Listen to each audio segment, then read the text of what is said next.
پتہ ہے اللہ کے پسندیدہ لوگ کون ہوتے ہیں؟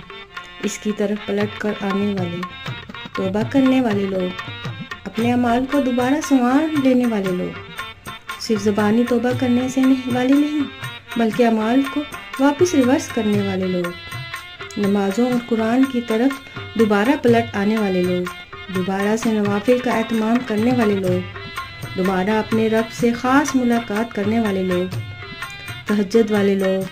ایسے لوگ اللہ کو اتنے پسند ہیں کہ وہ کہتا ہے کہ ان کی برائیوں کو بھی اچھائیوں میں بدل دے گا۔ اتنا بہترین بدلہ ہے ایسے لوگوں کے لیے۔ یقیناً اللہ محبت کرتا ہے بہت توبہ کرنے والوں سے، اور محبت کرتا ہے بہت پاک بازی اختیار کرنے والوں سے۔ سبحان اللہ۔